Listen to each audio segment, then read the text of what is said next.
internautas, estamos de regreso, hoy martes 22 de mayo, pues compañero Memo, pues ya hablamos en uno de los videos sobre lo que fue estas manifestaciones del fin de semana y quisimos tener un video específico de lo que significa la trascendencia del voto joven, de hecho así se llama el video. Porque, bueno, una vez que ya se llevaron a cabo estas manifestaciones, una vez que ya el movimiento Yo Soy 132 ha ido agarrando su fuerza, una vez que ya hay un movimiento anti-Peña, un movimiento pro-AMLO, bueno, pues aquí lo que se trata de visualizar en el análisis es qué trascendencia van a tener para el proceso electoral del 1 de julio, pues la participación de los jóvenes, de todos estos primo votantes, de todos estos jóvenes que pueden cambiar su idea, que pueden hacer el voto útil en favor de alguno de los dos candidatos, ¿no? Que obviamente esperamos que sea por Andrés Manuel, pero que en este sentido se está dando precisamente esta circunstancia de poder ya con la participación activa que ya demostraron los jóvenes que están dispuestos a participar activamente en el proceso electoral, en el rumbo del país, pues se vuelve ya una situación muy importante. Entonces, ¿tú cómo ves, Memo? Mira, Mauricio, pues primero, sí, esta parte de la trascendencia, pues sí, es fundamental, por eso el video, como tú lo dices, tiene esta denominación, y desde luego verlo porque finalmente gran parte del electorado que va a decidir esta próxima elección, pues son los jóvenes, ya nada más empezando por el lugar que ocupan en la pirámide de población a nivel nacional, tanto en el Distrito Federal. Es decir, estamos hablando de un grueso de la población que además, y lo consideramos ya en algún momento, Mauricio, no tienen realmente una afinidad política clara o no tienen una pertenencia partidista clara. Entonces, en ellos está depositado esta parte de la elección. Otra parte es, que sí es un reto, es cómo interesar a los jóvenes en la política. En el anterior video mencionábamos la importancia de las redes sociales. Hablábamos, Mauricio, fíjate este dato, que había aproximadamente en el país 35 millones de usuarios de las redes sociales, de los cuales de esos 35 millones el 80% es joven. ¿Qué es un joven? Es una persona que tiene entre 15 y 29 años. Para la relevancia de este tema, de la parte electoral de los votos, obviamente estamos hablando de una población entre 18 y 29 años, dentro de esa parte, la gran cantidad de usuarios de estas redes, de estos jóvenes, están precisamente en el rango de edad entre los 18 y los 24 años, es decir, personas que nunca han votado. Ahora, sobre esa parte y lo que mencionábamos sobre la discusión entre la importancia de las redes sociales y luego cómo eso se convierte en una verdadera presencia física, ¿no? Ahí la parte complicada, el verdadero reto es, efectivamente están esas movilizaciones, ¿cómo se va a garantizar que esas movilizaciones se traduzcan en votos? Eso es algo muy importante, Memo, porque lo hemos comentado aquí, como la psicología del joven, ¿no? A ver, yo me voy a remitir a dos situaciones que, pues yo también he trabajado, tú lo sabes, con muchos jóvenes aquí en la delegación, y hay un asunto medular. Conocer la psicología del joven es complicado, ¿no? Tienes que estar todos los días. Los jóvenes de hace 5 años ya no son los mismos, los de ahorita tienen otros valores, generan otros tipos de saludos, generan otro tipo de gustos, otro tipo de ideales, ¿no? Entonces, a ver, hay algo muy importante, Memo. Hay una serie de conductas que nunca cambian en los jóvenes. Y por ejemplo, el acto de moda. El acto de moda a todos nos ha tocado vivirlo como tal. Es decir, es un acontecimiento que si tu líder, ¿no? Porque todos tenemos amigos y todos de alguna manera ejercemos o han ejercido en nosotros el liderazgo. Cuando tu líder o tú lideras a alguien y manifiestas una moda, en automático esto se va replicando. Y una primera conducta que creo que estamos a punto de presenciar es la moda de ir a votar de los jóvenes, lo cual me causa, no sabes, un enorme gusto. Un enorme gusto, porque lo primero es cómo ellos van a empezar a interiorizar la moda de ejercer su voto, es decir, ver a la credencial del elector como la posibilidad de ir. Es la primera. Luego, un segundo acontecimiento que tiene que ver cómo, a partir de que se convierte en moda, ¿no? En automático tú tienes que llevar de tu pensamiento a la acción el ir a sufragar ese día. Y ahí hay algo muy importante.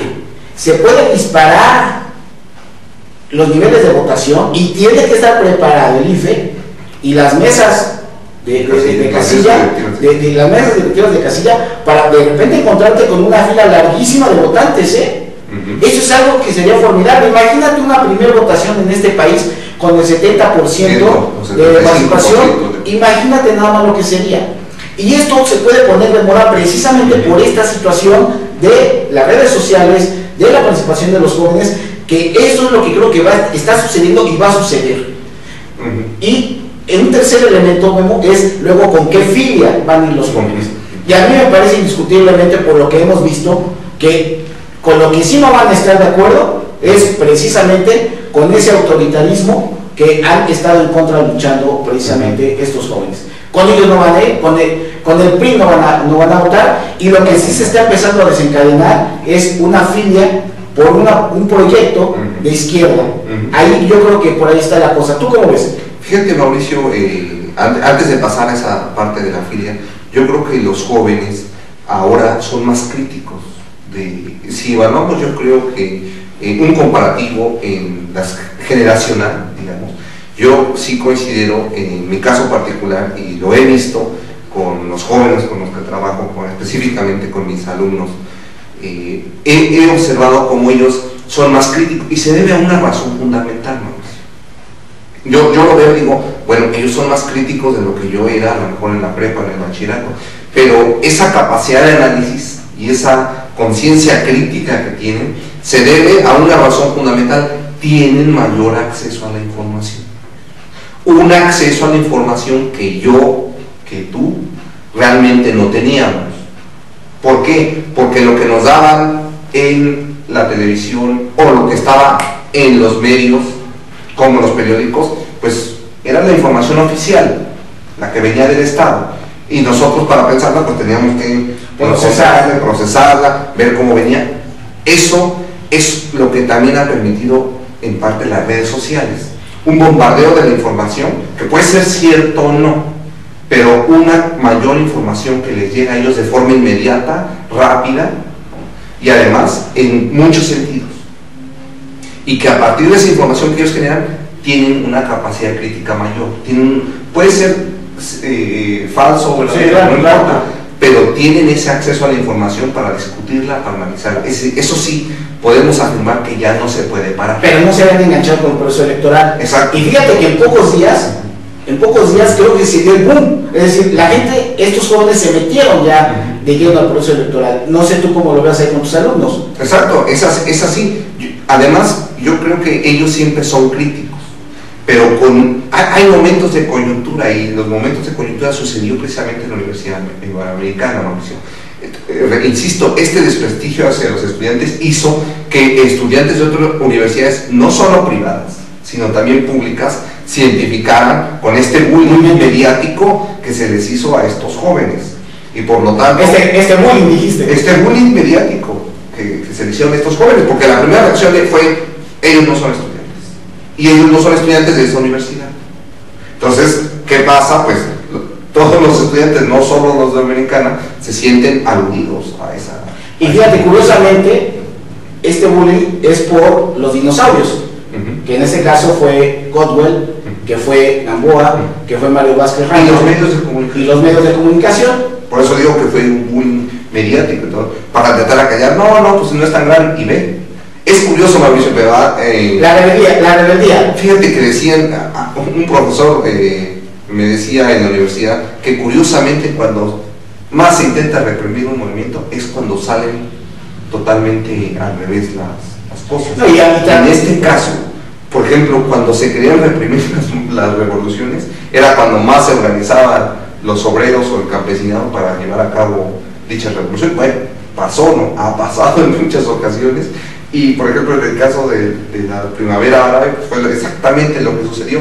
El hecho de reprimir a los estudiantes y a los jóvenes fue precisamente lo que desató que al final... No, el desalojo, por ejemplo, en España, lo que originó es que al día siguiente regresaran. Es indudable que ese es el proceso natural por dos razones. Bueno, una, la rebeldía natural del joven, y por otro lado, que están en contra de la autoridad, del autoritarismo, ¿no? Para no dejarlo en ese nivel de autoridad, porque yo creo que rebasa, es decir, pueden respetar a la autoridad que les respeta a ellos.